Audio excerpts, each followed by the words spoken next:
뉴스 속 깊숙한 이야기를 들어보는 인터뷰 시간입니다. 친문의원 연구 모임인 민주주의 4.0에서 더불어민주당 김은경 혁신위원회의 혁신안에 대한 우려를 표했고요. 지도부에서조차 무리수라는 일부 평가가 나오는 상황에 직면하면서 이번 주 열릴 의원총회 논의에 이목이 집중되고 있습니다. 민주주의 4.0의 이사장을 맡고 있는 민주당 전해철 의원과 전화로 연결해서 이야기 나눠보도록 하겠습니다. 의원님 안녕하세요. 예, 안녕하십니까. 자, 의원님. 이 의원님을 비롯한 민주주의 4.0 멤버들 이 모두 김은경 혁신위의 혁신안은 절대로 받아들일 수 없다. 뭐 이런 입장이신 건가요? 예, 일단은 김은경 혁신위원회에서 민주당이 필요한 혁신의 방향과 내용을 충분하게 제시하지 못했다라고 생각을 합니다. 예.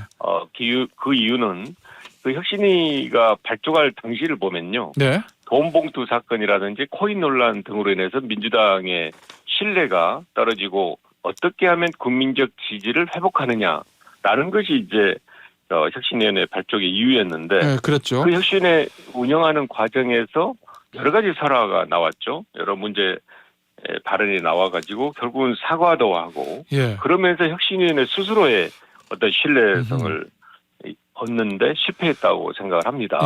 그런 의미에서 이제 혁신위원회가 소기의 목적을 또 필요한 일을 했다고 생각하지는 않고요.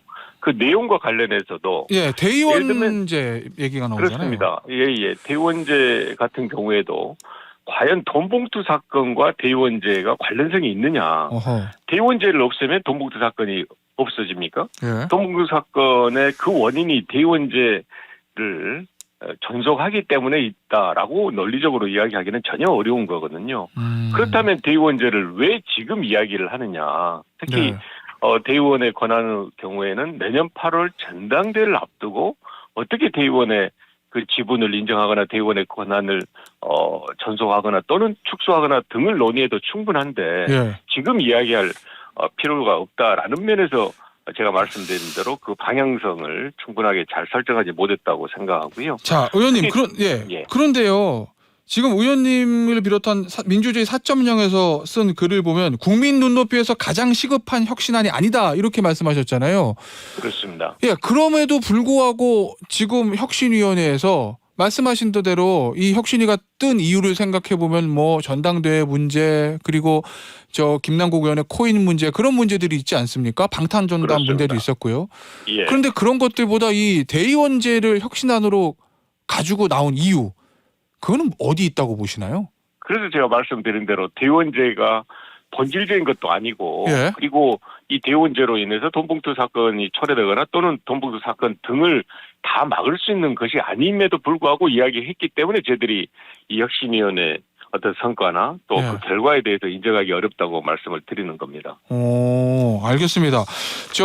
김용민 의원하고 제가 인터뷰를 했을 때 이 부분을 물어봤더니 김용민 의원의 얘기는 요약을 해서 말씀드리면 당원이 주인이 돼야 된다. 그리고 당원의 의사를 잘 받드는 것이 이제 개혁이고 혁신이다. 이런 취지의 얘기를 했거든요. 그런데 대의원의 아마 투표비율을 줄이고 권리당원의 비율을 늘리면 당원의 의사가 많이 반영되는 것 자체는 맞잖아요. 그 부분은 어떻게 보십니까? 김용민 의원의 그 얘기는요. 당원이 주인이고요. 또 당원이 충분하게 권리를 발휘하게 하는 것은 맞습니다. 그런데 이 대의원제 역시도 이런 당원의 직접 민주주의를 보완하기 위해서 만든 것이고 또 정당법에도 대의기간을 하게 되어 있거든요. 그리고 예를 들면 전북의 인구 한 20여만의 도시의 권리당원 숫자가 경북 전체 권리당원 숫자의 2배입니다. 결국 이 대의원제로 인해서 지역 균형성을 만들기도 하고 또 실제로 지역위원회에서 여러 가지 활동하는 사람들에게 일정 부분 이 대의원의 권한을 줌으로 인해서 원활히 운영하는 것도 있거든요. 결국은 이 대의원제는 어떻게 존치하는 거냐에 따라서 당의 근본 또 근간을 바꾸기도 하기 때문에 이런 문제에 대해서는 전당대회를 앞두고 충분히 또는 논의를 해서 수기해서 결정할 수 있음에도 불구하고 제가 말씀드린 바와 같이 지금의 당의 혁신에 지금 돈봉투 사건과 코인 논란 등의 가장 큰 것은 민주당의 도덕성을 어떻게 회복하느냐, 어떻게 국민들에게 지지를 얻도록 그 신뢰를 회복하냐라는 건데 그걸 기한다면 이것은 본질적인 문제가 아니다라고 생각합니다. 자, 더 좋은 미래 민주당에서 성명을 낸 걸 보니까 거기도 의원님이 말씀하신 거랑 동일한 표현이 있더라고요. 1년 뒤에 개최되는 전당대회 문제고 국민적 관심사도 아니다 이렇게 이제 표현을 하고 있는데 이 사실은 유권자들 입장에서 보면 전당대회 룰을 가지고 저 민주당에 다투는 모습들이 좀 생경할 수도 있지 않겠습니까? 그럼에도 불구하고 그거를 지금 혁신에서 들고 나오는 다른 속내가 있다고 의심을 하시는 건지 제가 그게 궁금해서 계속 엽주는 거거든요. 의원님 뭐라고 보시는지. 일단 추론이기 때문에 제가 이제 거기에 대해서 뭐 어떤 의도를 이렇게 예. 추측으로 말씀드린 것은 맞지 않는데요. 예. 다만 이제 그 과정에서 저는 지도부의 반성은 필요하다고 생각을 합니다. 지도부의 왜냐하면 반성이요? 이 도덕성을 회복하거나 또는 신뢰를 회복하는 것은 기본적으로 지도부의 몫입니다. 예. 그러면 돈봉투 사건 등이 났을 때 철저한 사실 규명 그리고 이를 극복할 수 있는 대안을 제시해야 되는데 그걸 혁신이 발족으로 인해서 지도부가 그 역할을 하지 않았던 것이거든요. 지금도 혁신이가 여러 논란이 되어 있는 것에 대해서 지도부가 예를 들어 그 일부 내용을 취사 선택해서 이걸 당헌 당규에 반영한다든지 등의 모습은 저는 지도부로서 바람직한 모습이 아니다. 어허. 그래서 지금이라도 예. 지도부가 나서서 그 혁신위원회 미루거나 또는 지도부가 해야 될 의무를 방기할 것이 아니라 혁신의 동력을 스스로가 만들어서 우리 민주당의 많은 분들과 함께 실행해야 된다고 생각합니다. 자, 의원님 예를 그럼 들면 예, 말씀하시죠.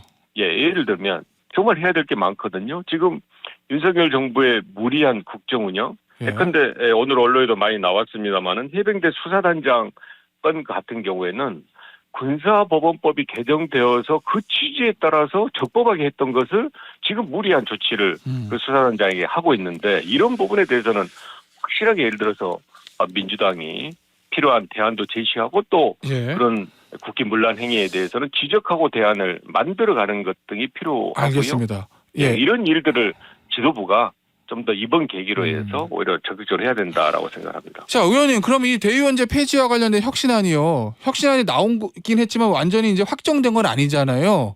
그렇습니다. 그러면 이제 지도부에서 논의 거쳐야 될 거고 의원총회 얘기 나오고 그다음에 당 중앙위원회 얘기도 나오던데 앞으로 의원님은 이 부분은 어떻게 대응하실 생각이십니까? 예, 과정에서 이제 오늘 대의원제 말고도 총선 관련 또 규정도 공고를 했는데요. 예. 예를 들면 총선 관련 규정 같은 경우에는 저희 당헌에 1년 전에 결정해서 공표하게 되어 있고요. 예. 이 당헌에 따라서 지난 5월 달에 권리당원 그리고 중앙위원회 투표에 의해서 특별당규를 만들었습니다. 예. 제가 이 말씀 드린 이유는 이런 과정과 절차에 의해서 쭉 해왔던 것을 지금 혁신위원회가 특별한 사유나 또 국민적 수용성이 떨어지는 상태에서 이걸 바꾸려고 하는 거거든요. 예. 그래서 이번에 이제 혁신위에서 제시한 안에 대해서는 앞으로 중장기에 우리가 참고하겠다. 당장에 어떤 당헌 당규를 바꾸기 위해서 논의하고 만들어가는 것보다는 예. 이런 의견이 있구나라는 것을 잘 고려하고 말씀드린 바와 같이 지도부가 좀 더 책임 있게 지도부가 해야 될 일 등을 또 우리 민주당의 많은 저를 포함해서 해야 될 일들을 하는 것이 필요하고 지금은 그 일을 해야 될 때다라고 생각을 합니다. 의원님, 이 대의원제 폐지가 결국 최종적으로 뭐 당 중앙위원회라든지 절차 다 거쳐서 민주당의 당원 당규 개정하는 것까지 성공할 수 있다고 보십니까? 아니면은 그렇게까지 가지 못하고 중간에 좌초될 거다 이렇게 보십니까? 저는 거듭 말씀드리지만 지금 대의원제를 가지고 논란하는 것 자체가 맞지 않고요. 예. 만약에 그 논의를 한다 그러면 지금처럼 대의원의 권한을 없애는 것, 또 전혀 대의원의 권한을 상정하지 않는 것에 대해서는 반대입니다. 예. 그 부분에 대해서는 분명한 반대를 하도록 하겠습니다. 이게 저 의원총회도 있고 2주 후에 의원들 워크숍도 있어서 예. 이 대의원제 폐지 혁신안 이 문제가 민주당의 계파 갈등을 폭발시키는 거 아니냐 이런 언론의 관측도 있던데 그 부분은 어떻게 보시나요? 많은 의원님들이 제가 거듭 말씀드린 바와 같이 지금 이걸 논의할 때가 아니다. 예. 전당대회를 앞두고 전준이라는 것을 꾸려가지고 대의원의 권한 또 대의원의 비율 등을 논의해왔던 게 지금까지 수년간 수십 년간 예. 해왔던 거거든요. 그걸 총선을 8개월여 앞두고 지금 민주당이 각성해서 잘해야 될 상황에서 이걸 하는 것은 거듭 말씀드리지만 맞지 않고요.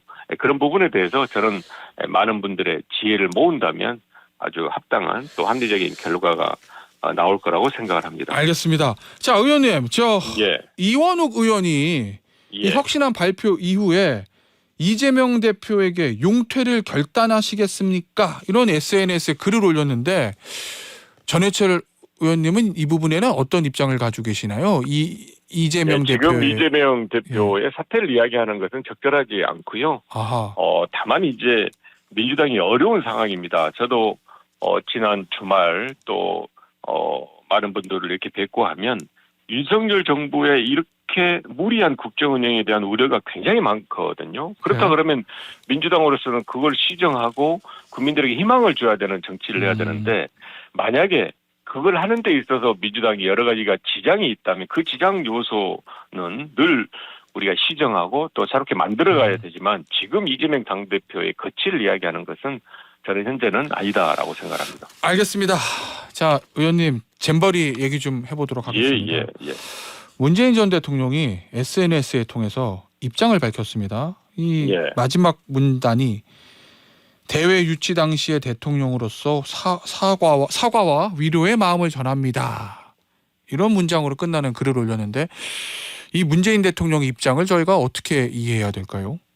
저는 문재인 전 대통령께서 정확하게 그 말씀하셨다고 생각합니다. 사실 이 전벌이 대회에 대해서는 저희들이 유치할 때부터 큰 기대를 가지고 있었거든요. 그리고 준비 과정이 5년, 6년 굉장히 오랜 기간이 있었고요. 그런 면에서 이걸 성공적으로 잘 운영하지 못하게 된 거에 대해서는 정말 안타깝고 또 부끄럽다고 생각을 해서 그런 심정을 문재인 대통령께서 말씀을 드렸다고 생각하고요. 예를 들면 올해 2월 달에 물론 이제 작년 9월 국정감사 때부터 많은 문제점을 지적했지만 올해 2월 달에 이 잼버리 운영과 또 잼버리에 앞으로 가야 될 길에 대해서 문제점을 지적하는 많은 의견들이 있었습니다. 보고서도 있었고요. 그래서 윤석열 정부에서도 공동위원장 체제로 만들었습니다. 그동안은 이제 두 사람의 국회의원이나 또 민간이 하던 것을 정부 기관이 직접 그러니까 행안부, 문체부, 여가부 장관 이런 정부의 장관이 직접 공동위원장으로 참여하면서 또 총리 주재로 정부 지원위원회도 개최했습니다. 당시 이제 폭염이라든지 폭우 등에 대한 문제점이 다 지적이 됐고요. 그러면서 제가 이제 안타깝게 생각을 하는 것은 적어도 정부가 총력 지원을 하고 총력 대비를 하는 공동준비위원장 체제로 됐던 올해 2월, 6개월 전이죠. 그때부터라도 제대로 대응을 했다면 이런 결과는 초래되지 않았을 거다. 왜냐하면 그 이후에 5월달, 6월달 조직위원회 회의에서도 계속적으로 문제제기가 났거든요.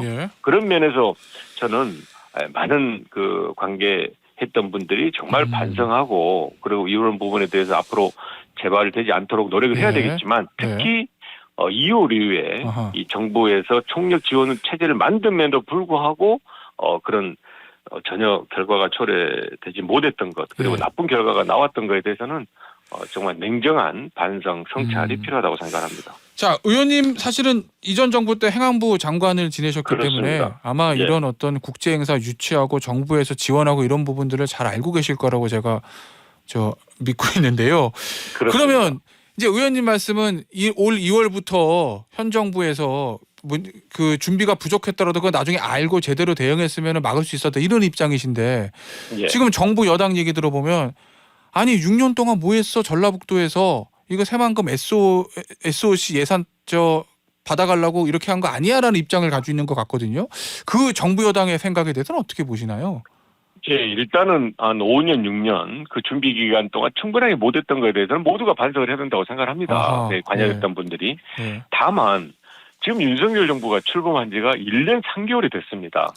1년 3개월이 됐음에도 불구하고 모든 문제점을 이와 같이 전 정부 탓을 하면 그거는 옳은 일이 아니지 않습니까? 만약에 전 정부 탓을 하려 했다면 올해 2월에 점검할 때 또는 작년 5월에 정권을 인수했을 때 전 정부 잘못했다.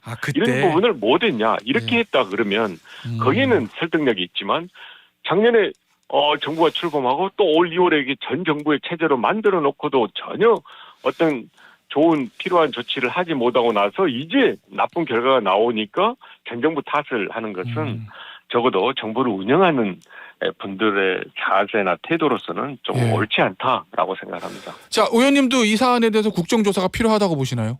그렇습니다. 기본적으로 이 건에 대해서는 정말 우리 국민들에게 큰 실망을 안긴 것을 반성해야 되거든요. 물론 잼버리 후반기에 여러 프로그램, 그 프로그램 역시도 많은 국민 시민들이 참여해서 다행스럽게 좋은 평가를 일정 부분 받았지만 이 잼버리 초기 또 그 운영의 또 준비 과정의 문제점들은 분명히 밝혀야 되는데 정부에서 공동경쟁 체제로 못했던 걸 정부 스스로가 밝힌다는 것은 옳지 않고요. 적어도 국회 차원에서 국정조사를 해서 그 내용을 밝혀야 된다고 생각합니다. 자, 의원님, 그러면 국정조사 대상에 뭐 여가부를 비롯한 현 정부는 물론이거니와 전 정부, 전라북도 여기도 성역 없이 대상이 돼야 된다 이렇게 보시나요? 저는 당연히 될 수 있다고 생각을 하고요. 다만 이제 말씀드린 바와 같이 어떤 책임 회피가 아니라 어떤 책임이든지 경중은 있다고 생각을 합니다. 그렇지만 예를 들면 그 전 과정에 대해서 다 밝히는 것 저는 필요하다고 생각합니다. 알겠습니다. 의원님 나오셨으니까 제가 꼭 궁금한 거 하나 좀 여쭐게요. 의원님. 이 문재인 전 대통령이 내년 총선 때 몸과 움직임이 있을 거다라는 자꾸 여의도발 소식들이 가끔 기사에 보도되지 않습니까? 문재인 전 대통령이 내년 총선에 민주당을 위해서 뭔가 역할을 할까요? 저는 가능성이 전혀 없다고 생각하고요. 얼마 전에도 전혀 없다고 생각하고 얼마 전에도 이제 어느 일간지에 그런 기사가 나서 저는 그 부분에 대해서 정정을 한 것으로 알고 있습니다만은 그 부분에 대한 가능성이 없다고 하는 것은 평소에 대통령 문재인 전 대통령께서 말씀하셨던 게 이제 퇴임 이후에 내가 자연인으로 돌아가서 적어도 그동안 하지 못했던 것 또 정치와 떨어져서 하겠다라는 말씀을 정말 누누이 말씀을 하셨고 그런 실천으로 해서 현재 문재인 전 대통령께서도 생활을 하고 계십니다. 그런 면에서 정치의 일선에 있거나 또는 정치를 관여할 가능성은 저는 전혀 없다라고 생각합니다. 알겠습니다. 오늘 인터뷰는 여기서 마무리하도록 하겠습니다. 지금까지 전해철 더불어민주당 의원이었습니다. 감사합니다. 감사합니다.